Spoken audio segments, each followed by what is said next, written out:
अब आराम से बैठ जाइए सब लोग। यदि दक्षेच नयना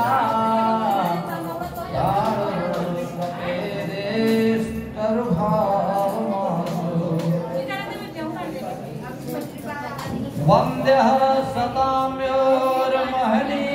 कीर्तिः तं श्री कबीरं सततं नमामि। तं श्री कबीरं सततं नमामि।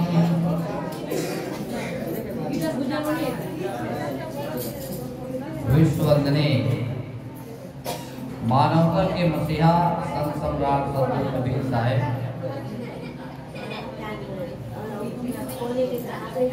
ग्राम कन्हार गांव के अंतर्गत श्री डॉक्टर विशेष साहू अपने इस नवनिर्मित गृह उद्घाटन हेतु सात्विक ज्ञान की गुरु पूजा चौथा आरती का अनुष्ठान किया,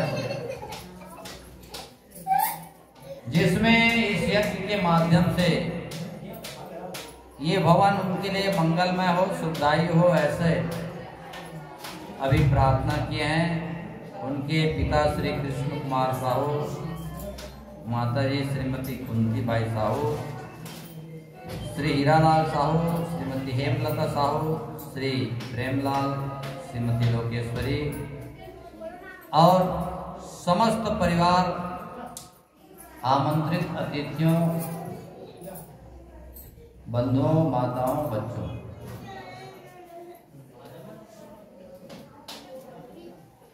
हम सब लोग भारतीय संस्कृति के वाहक हैं और हमारी संस्कृति हमें सिखाती है जब भी हम कोई नई शुरुआत करते हैं, शुभ काम करते हैं, तो किसी भी प्रकार के अनिष्ट से, अनहोनी से बचने के लिए हम अपने इष्ट गुरुजनों को, मित्रों को, बुजुर्गों को याद करते हैं। उनका आशीर्वाद, उनका अनुभव लेकर के जब हम आगे बढ़ते हैं तो हमें हमारे कार्यों में सिद्धि मिलती है। कहीं न कहीं आज उसी परंपरा का निर्वहन करते हुए इस यज्ञ के माध्यम से इस नए भवन की शुरुआत हो रही है और जरूर सद्गुरु की कृपा बनेगी और ये भवन उनके लिए मंगलमय होगा, सुखदायी होगा। प्यारे बंधुओं, ये परंपरा आज की नहीं है, ये परंपरा पूरा काल से चली आ रही है।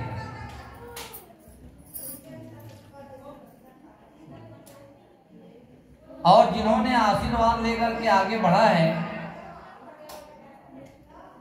जरूर उनके कार्यों में उन्हें सिद्धि मिली है। और जिन्होंने अवहेलना किया है, अवॉइड किया है, उनको पदे पदे संकट भी झेलना पड़ा है।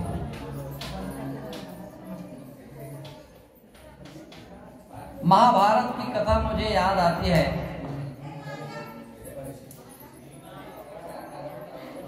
कैसे भीम ने अवहेलना किया और उनके जीवन में उन्हें संकट झेलना पड़ा।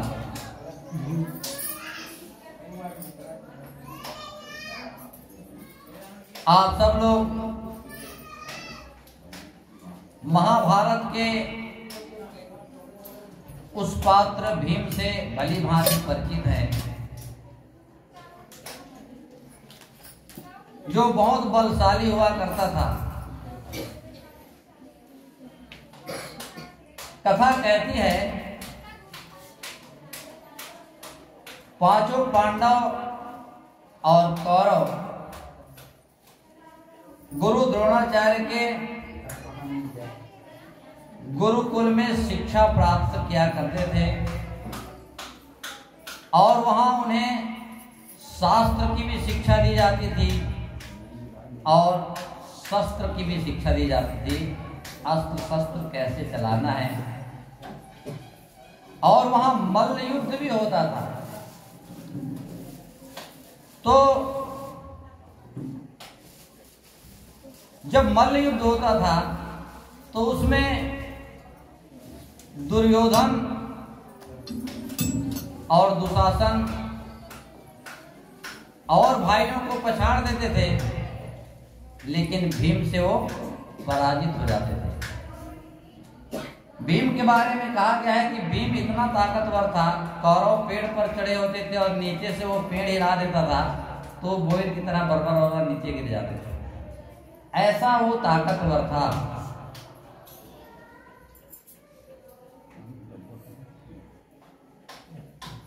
इसलिए दुर्योधन और दुशासन उससे जलते थे। दुर्योधन अपने भाई दुशासन से कहता है कि भाई, और भाइयों को तो हम मल्ल युद्ध में परास्त कर देते हैं, लेकिन भीम के साथ जब हमारा मल्ल युद्ध होता है तो उसमें हम पराजित हो जाते हैं। ये हमारा बहुत बड़ा दुश्मन है और इसको कैसे परास्त किया जाए, कैसे रास्ते से हटाया जाए। तो उसका भाई दुशासन कहता है, भैया दुश्मन को परास्त करने का एक ही रास्ता है, उनकी कमी ढूंढी जाए। तो दुर्योधन कहता है कमी ढूंढो, उसके पीछे उसको लगा दिया खुफिया एजेंसी बना करके, और दुशासन भीम के अंदर कमी पाता है कि वो खाने में बड़ा माहिर है और खीर उसको बहुत पसंद है। जिस दिन माता कुंती खीर बनाती है उस दिन वो अपना हिस्सा भी खा जाता है और अपने भाइयों का हिस्सा भी खा जाता है। ये बहुत पसंद है। ऐसे घर में भी कुछ कुछ बच्चे होते हैं, जब कोई उसका फेवरेट चीज आता है तो अपना तो खा ही लेगा और घर के और अन्य सदस्यों का भी क्या करता है, वो खा जाता है हिस्सा। तो भीम भी कुछ इसी ढंग का था। दुशासन कहता है कि यही उसमें कमी है भाई, तो दुर्योधन कहता है उसको खीर का आमंत्रण कर दो। खीर का आमंत्रण किया और जब भीम खीर का आमंत्रण पाया तो उसके मन में ये लड्डू फूटना शुरू हो गया कि आज जो है दुर्योधन के वहां जाएंगे और छक करके खीर खाएंगे। और आओ देखा न ताओ, और वहां जाने के लिए वो तैयार हो गया, निमंत्रण स्वीकार कर लिया। घर में माँ है, उनसे आज्ञा नहीं लिया, बड़े भैया धर्मराज हैं, उनसे सलाह नहीं लिया, और छोटे भाइयों को साथ में नहीं लिया। सोचने लगा कि छोटे भाइयों को साथ में ले लूंगा तो बंटवारा हो जाएगा, आज मुझे चक्कर खीर खाना है। फोकट के पाए और मदद ने खाया। गया, खीर बनी और खीर बनने के बाद थाली परोसा गया। भीम के मुंह में तो पहले से ही लाल टपक रहा था कि आज मुझे खूब खीर खाना है। और वो कहते हैं नहीं, ना अर्पण ना समर्पण, बस जैसे ही सामने आया तो खाना शुरू कर दिया। दुर्योधन और दुशासन उसके खीर में जहर मिला दिए थे। जैसे ही वो 1 ग्रास 2 ग्रास 3 ग्रास ऐसा लेते गया, धीरे धीरे वो जहर उसके शरीर में फैल गया और वो बेहोश हो गया। जब भीम बेहोश हो गया तो उसको चटाई में लपेट करके दुर्योधन और दुशासन यमुना में फेंक दिए। और कथा कहती है कि वो बहते बहते बहते बहते नाग लोग पहुंच गया। नाग माताओं ने देखा कि एक अजनबी बालक आ गया है। सबसे पहले उन्होंने उसका विष निर्मूल किया और जब विष निर्मूल हुआ तो होश में आया, भीम होश में आया तो नाग माताओं ने उनका परिचय पूछा कि बेटा तुम कौन हो और यहाँ कैसे चले आए। तो पूरी कथा बताता है कि मैं पांडु पुत्र हूँ, मेरे पिता ज्येष्ठ पिता के पुत्रों ने दुर्योधन दुशासन ने मुझे जहरीला खीर खिलाया, मैं बेहोश हुआ, चटाई में लपेट करके यमुना में फेंक दिया और मैं यहाँ पैदल चला आया। कथा के अनुसार नाग माताओं ने उन्हें अमृत का कटोरा पिला करके और 10,000 हाथियों का बल लेकर के वापस कहाँ भेज दिया? हस्तिनापुर। जब हस्तिनापुर आया तो पूरे परिवार में खुशी की लहर दौड़ गई, क्योंकि भीम जो है करीब महीनों से गायब था। और जब अपनों को कोई आपका सदस्य, घर का सदस्य गायब हो महीनों से और आप अचानक देख लें उसको, खुशी बनेगी। खुशी की लहर दौड़ गई, सब लोग इकट्ठा हुए, चारों भाई कुंती और कृष्ण भी वहां थे। तो अर्जुन कृष्ण से पूछता है, भाई भगवान आप हमारे इष्ट हैं, हम आपको इष्ट मानते हैं और आपके रहते हुए भाई भीम को ऐसे संकट कैसे आए? आप तो संकट से बचाने वाले हैं, संकट मोचन हैं, आप तो रक्षक हैं, आपके रहते हुए भी इनको संकट का समय कैसे आया? तो श्री कृष्ण कहते हैं, पार्थ ये मुझसे मत पूछो, ये भीम से पूछो, इन्होंने गलतियां क्या की। सबसे पहली गलती तो इन्होंने ये की है कि ये जानता है दुर्योधन और दुशासन इससे जलते हैं, तो पहले तो उनका निमंत्रण इसको स्वीकार नहीं करना चाहिए।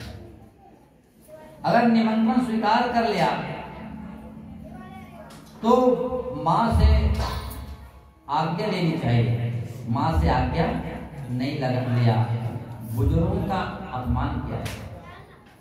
इसके बाद चलो ठीक है, माँ से आज्ञा नहीं लिया, बड़े भैया हैं उनसे सलाह लेना चाहिए कि मुझे खीर का आमंत्रण है, जाऊं कि नहीं जाऊं। उनसे भी ये सलाह नहीं लिया, ये तीसरी गलती।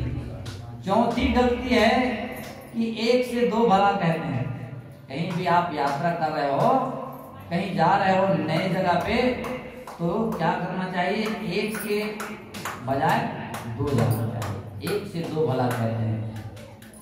अपने अनुजों को साथ में ले लेता नकुल सहदेव को, चलो ठीक है, वो भी नहीं किया। जब इसके सामने खीर की थाली परोसी गई तो उस समय मैं आपके पूरे परिवार का इष्ट हूं, ये मुझे याद कर लेता और ये मुझे जैसे मुझे याद करता तो मैं इसके गले में बैठ करके सारा विष पी जाता, इसको कुछ होता। लेकिन ये मुझे भी याद नहीं किया, ना अर्पण किया ना समर्पण किया। हमारे कबीर पंथ में एक कहावत है,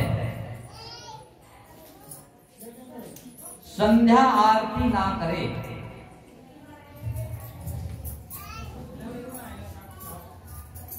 संध्या आरती ना करे, बिन अर्पे जो खाए, ताकि सिर आरा चले, या में संशय ना।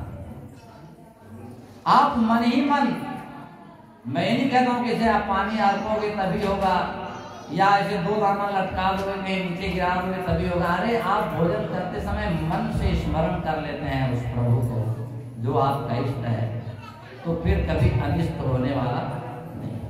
आप गलत खाना नहीं खाओगे। आप अगर आप अपने इष्ट से आपको अच्छी प्रीति है तो गलत खाना तो क्या, गुलाबो, तंबाकू, सिगरेट, शराब, अंडा, मांस इत्यादि भी आप बिल्कुल नहीं खा सकते, क्योंकि आपको अपने इष्ट से प्रीति है।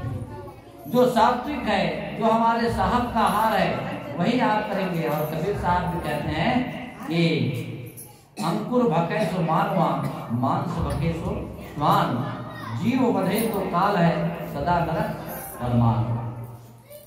तो खाद्य अखाद्य का निर्णय कब होगा? जब आप अपने इष्ट के प्रति आपको क्या होगी? प्रीति होगी। श्री कृष्ण कहते हैं कि ये इन्होंने मुझे याद नहीं किया, न अर्पण किया, न समर्पण किया, और जैसे ही इसके सामने आया ये खाना शुरू कर दिया। अगर ये मुझे याद कर लिए होते तो मैं इनके गले पे बैठ करके सारा विष पी जाता और इसको कुछ होता।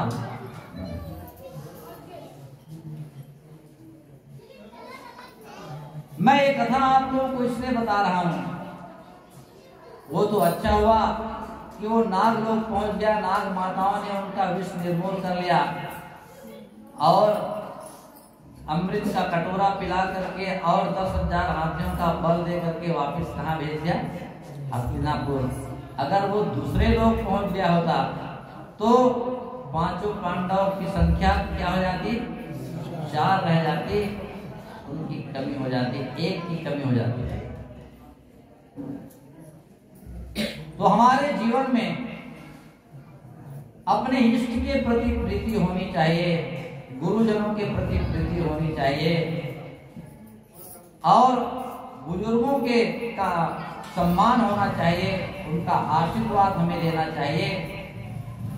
अगर ऐसा नहीं करते हैं तो जैसे भीम के जीवन में संकट आया, वैसे हमारे जीवन में संकट आने में देरी नहीं लगती।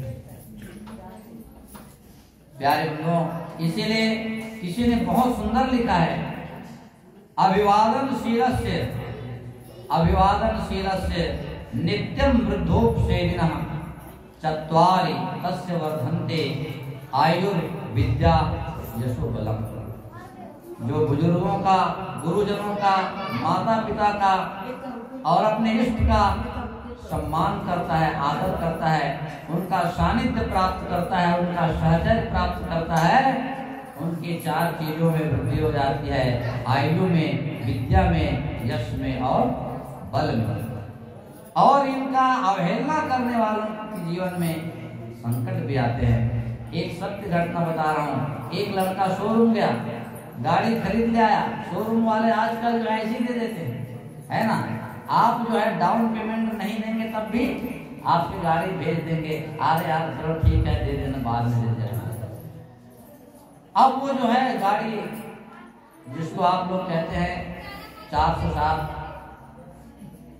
माजदा, ऐसा कुछ गाड़ी लेके आ गया। गर्मी के दिनों में तो गाड़ी अच्छी चली, लेकिन जैसे ही बरसात आया तो गाड़ी का काम जो है वो डब हो गया। अब उसको जो है 19,000 जो है महीना पटाना है ना? 10,000 की गाड़ी है, 10 लाख की गाड़ी है और उसका जो है किस्त बना है, हर महीने कितना पटाना है? 19,000। घर वालों से सलाह नहीं दिया था, ऐसे जाके शोरूम गया और जो है जल्दबाजी में वो गाड़ी खरीद करके ले आया। जब उसका किस्त नहीं पटने लगा, किस्त पटाने में उनको जो है वो बेचैनी हुई और उधर से तगादा आ रहा है, अगर नहीं किस्त पटाओगे तो हम गाड़ी खींच कर ले जाएंगे। प्यारे बंधुओं, घर वालों को कहा कि भाई ऐसी ऐसी समस्या है, आप लोग जो है कुछ सहायता कीजिए। घर वाले हाथ खड़ा कर देते हैं कि हमारे पास इतना पैसा नहीं है। आपने जब गाड़ी खरीदा था तो हमसे सलाह नहीं लिया। जैसे वो हाथ खड़ा के, अब इसके है ना, एक तरफ जो है, एक तरफ खाई है और एक तरफ कुआं है। अब क्या करेंगे? तो वो जो है ऐसे संकट के दौर में घर वाले भी सहायता नहीं कर रहे हैं और समाज में हमारी हंसी भी होगी, गाड़ी भी खींच करके ले जाना है, उधर से भी तगाद आ रहा है। क्या किया? घर में जो है बाड़ी होता है, उसमें मोटर पंप और जहाँ पे उनका खेत बगीचा जैसा था वहीं पे गया और रात में जो है वो कीटनाशक दवाई पी लिया और अपने आप को खत्म कर। ये है बुजुर्गों का, घर वालों का आशीर्वाद नहीं लेना, अपने मनमानी कर लेना, और मनमानी करने का फल जो है आदमी को बहुत गलत होता है। इसलिए आप कोई भी काम करते हैं तो सबसे पहले बुजुर्गों का क्या होना चाहिए? आशीर्वाद होना चाहिए, उनका सलाह होना चाहिए। गुरुजनों का, बुजुर्गों का आशीर्वाद लेकर के जो आगे बढ़ते हैं उनको कभी संकट नहीं आता। प्यारे बंधुओं, एक छोटा बच्चा पतंग उड़ाने गया अपने पिता के साथ। पतंग की रस्सी पिता के हाथ में है, पतंग ऊंचाइयों को छू रहा है। वो बेटा कहने लगा, पिताजी पतंग की रस्सी तोड़ दीजिए, और ज्यादा ऊंचा पे जाएगा, और ज्यादा ऊंचाइयों को छुएगा। पिता का अनुभव कहता है कि बेटा ऐसा नहीं है, पतंग की रस्सी हाथ में तभी ऊंचाइयों को छुएगा, जैसे ही काट दिया जाएगा टूट जाएगा तो क्या हो जाएगा? ये नीचे गिर जाएगा। बच्चा ऐसा कभी देखा नहीं था कि पतंग की रस्सी टूट जाए तो पतंग नीचे गिर जाता है। इस घटना से वो अनभिज्ञ था, इसलिए वो युद्ध करने लगा कि नहीं पिताजी, I am right, you are wrong, मतलब मैं सही हूँ, आप गलत हैं, क्योंकि हम तोड़ देंगे तो ज्यादा ऊंचाइयों को छुएगा। आप लोग जानते हैं, बाल हट, राज हट, क्रिया हट। बच्चा अगर कह दे कि मुझे चांद चाहिए तो माता पिता क्या करते हैं? थाली में पानी करके और चांद उसको पकड़वाते हैं। बच्चा हट कर दिया, जिद कर दिया, तो पिताजी ने पतंग की रस्सी तोड़ दी। जैसे ही रस्सी टूटी तो पतंग जो है धड़ाम से नीचे चला आया। तब उस बच्चे को लगा कि नहीं पिताजी आप सही हैं, मैं गलत हूं। वाकई में पतंग की रस्सी उड़ाने वाले के हाथ में जब तक है तब तक पतंग ऊंचाइयों को छूते रहता है। अगर रस्सी टूट जाए या छूट जाए तो पतंग नीचे चला आता है। ऐसे ही प्यारे बंधुओं, माता पिता जो है उड़ाने वाले हैं, हम पतंग हैं, है ना, और उनके हाथों में हमारी रस्सी रहेगी, कमान रहेगा तो हम ऊंचाइयों को छूते रहेंगे। ये कभी मत समझना कि आप माता पिता को अवॉइड करके, अवहेलना करके, गुरुजनों का अवहेलना करके, बुजुर्गों का अवहेलना करके कभी ऊंचाइयों को छू लेंगे, ये संभव नहीं। तो ये हमेशा ध्यान रखना चाहिए, हर व्यक्ति को ध्यान रखना चाहिए कि इसीलिए हमारे शास्त्रों में कहा है कि मातृ देवो भव, पितृ देवो भव, अतिथि देवो भव, आचार्य देवो भव। माता पिता गुरु और अतिथि, ये चार प्रत्यक्ष निरंतर हैं। अम्मा खुश, जगदम्बा खुश, पिता खुश, परम पिता खुश। और जिसने आत्मा को ठीक से समझ लिया, परमात्मा समझने में देरी नहीं रही। तो इस नए भवन का उद्घाटन डॉक्टर विशेष और उनकी धर्मपत्नी प्रीति, पूरे परिवार, गुरुजनों को आमंत्रित किया, माता पिता, सब इष्ट मित्र, सबको उन्होंने सम्मान दिया है और सब के आशीर्वाद लेकर के वो आगे बढ़ने जा रहे हैं। जरूर उन्हें उनके कार्यों में सिद्धि मिलेगी और ये भवन उनके लिए मंगलमय होगा, सुखदायी होगा। और हम सब लोग उनके लिए, उनके उत्तरोत्तर उन्नति के लिए यहाँ कामना करते हैं। सभी सुखी रहें, निरोग रहें, स्वस्थ रहें और ये नया भवन उनके लिए मंगलमय सुखदायी हो। इन्हीं शुभ भावनाओं के साथ विराम देता हूँ। बहुत बहुत आशीर्वाद, धन्यवाद। आपने बुलाया, हमें सम्मान दिया। साहेब बंदगी, साहेब बंदगी, साहेब।